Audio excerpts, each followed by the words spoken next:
तो मैं माऊली, गीता प्रचारक। हमारा एक ही सपना है कि हर घर में गीता पहुँचे और सबको सनातन का अर्थ अच्छे से समझे, क्योंकि सनातन धर्म मतलब आत्मा को जानने वाला धर्म। यही हमारी इच्छा है कि सबको ये सुख मिले गीता सुनने का।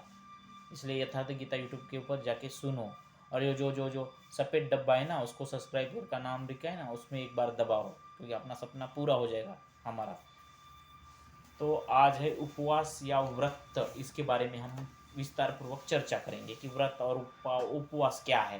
लोग पकड़ते ना उपवास मतलब उनको लगता है कि दिन भर भूखा रहो तब मेरे को शिव जी प्राप्ति हो जाएगी, शिव जी मेरे को पुत्र प्राप्ति करेंगे, धन दौलत देंगे, विष्णु हमको ये देंगे वो देंगे। ऐसा नहीं है। उपवास का अर्थ है कि भगवान की उपासना करना, आत्मस्थित प्रज्ञ हो जाना, आत्मा को जानना। जो आत्मा एकमात्र सत्य है, परमात्मा है, वही शिव है, वही विष्णु है, वही ब्रह्म है। और आत्मा को जानने की विधि को ही उपवास बोला है। उपवास करना, इसके अंदर तुम वास करो, अंदर हृदय में जो आत्मा है ना, उसमें तुम देखो, झाँक के उसकी उपासना करो। ये नहीं कि दिन भर भूखा रहो, घूमते रहो दिन भर। अरे तुम जिस दिन उपवास पकड़ते हो या व्रत पकड़ते हो, उसी दिन तुम साबुदाने की खिचड़ी खाते हो प्लेट भर के, 1 डजन केला खाते हो, दूध पीते हो, उपवास के नाम पे 4-5 बार चाय पीते हो, तो ये कहीं का उपवास है? हाँ, उपवास के दिन सबसे ज़्यादा तुम्हारी मजा रहती है। और तुम बोलते हमारा आज व्रत है, हम ये नहीं खाते, हम रोटी नहीं खाते, हम चावल नहीं खाते। अरे भाई, अन्न है, परब्रह्म है, अन्न पूर्ण ब्रह्म है, उसका त्याग मत करो। 24 घंटा 12 महीना तुम खाओ, उसके कारण ही तुम्हारी आत्मा संतुष्ट रहती है, अन्न के कारण। और तुम उसका त्याग मत करो उस दिन। तुम काहे का त्याग करते हो? तुम तो खाते हो दबा के खिचड़ी, केला, सफरचंद, सेब, पाइनएप्पल, जूस, 4 बार चाय, क्या क्या बताओ। उस दिन तो तुम्हारी बहुत मजा, पति की जेब पूरी खाली उस दिन। उसको टेंशन के कल मेरे बीबी का व्रत है तो ये लाना पड़ेगा भाई, वो लाना पड़ेगा। ऐसा नहीं है। तुम लेडीज़ का दिमाग कहाँ चलता है कि पता नहीं है उनको। ना व्रत का अर्थ समझ में आया है, ना उपासना का अर्थ समझ में आया है। वो बस दिन भर कर्म कांड में लगे हैं।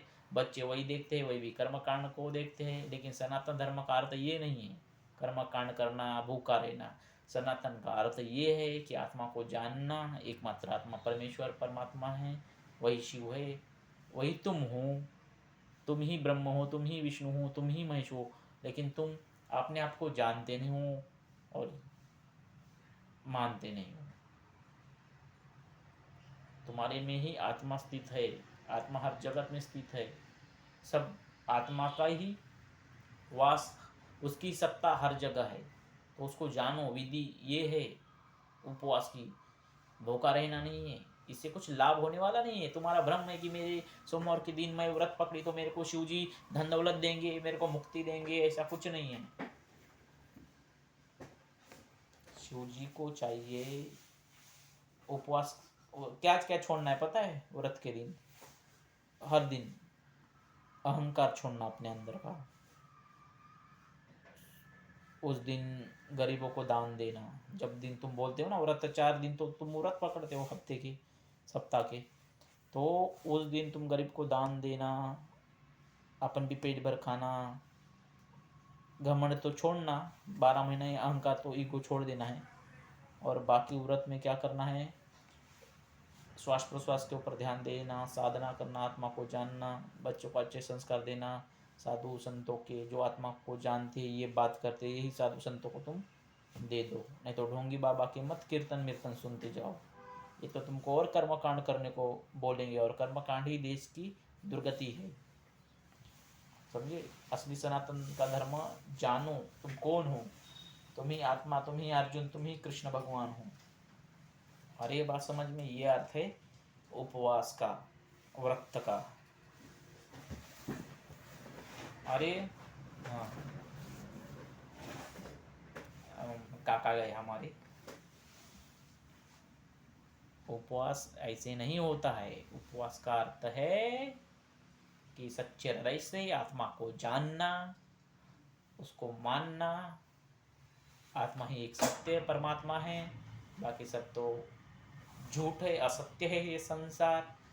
कर्मकांड के पक्ष से तुम बात कर रहे हो, ये तुम्हारे को कितना भी बोले साधु संत हजारों मुनि ऋषि आके तुमको बता के रहे कि भाई कर्मकांड में उलझो मत, आत्मा को जानो, आत्मा ही परमात्मा है, लेकिन तुमने तो जाना है अलग अलग विधियों को, कर्मकांडों को बढ़ावा दे दिया है। अन्न छोड़ना है, इसका मतलब आज उपवास है, मेरा व्रत है, अन्न को त्याग देंगे। अरे अन्न पर ब्रह्म है, उसको तुम त्याग के मरोगे क्या? हाँ, छोड़ना है तो जिंदगी भर छोड़ो। क्या कहाँ से कर्मकांड लाते हो कि और देश का विनाश करते हो? हैट, ये नहीं है उपवास व्रत का अर्थ। असली अर्थ अलग है। जानो, गीता पढ़ो, यथार्थ गीता पढ़ो, वेद पढ़ो, उपनिषद पढ़ो। तुम पढ़े हो ये किताबों में, कर्मकांड ने जो किताबें लिखी है उसका पढ़ पढ़ के, हाँ इस पुराण में ये है, आज व्रत पकड़ो, लक्ष्मी माता प्रसन्न हो जाएगी, शिव जी प्रसन्न हो जाएगी। अरे शिव जी निराकार है, इस बातों से उनको कुछ लेना देना नहीं है। तुम भूखा रहो या मर जाओ। हाँ, जब तुम आत्मा को जानोगे तब वो तुम्हारे को सहायक बनेंगे, तुम्हारे रति बनेंगे, तुम्हारा रथ जीवन का, तुम्हारी नाव एक किनारे से वो किनारे पे लेके जाएंगे। नहीं तो तुम्हारे को ये प्रकृति ऐसे ही खा जाएगी। तुम्हारा शरीर नश्वर है, ये शरीर तुम्हारा नहीं है, सृष्टि का है। बराबर। इसलिए लोगों के चक्कर में मत पड़ते रहो, अपना अपना काम करो अच्छे से। व्रत उपासना जो है उसका सही अर्थ जानो और अन्न का त्याग मत करो दोस्तों।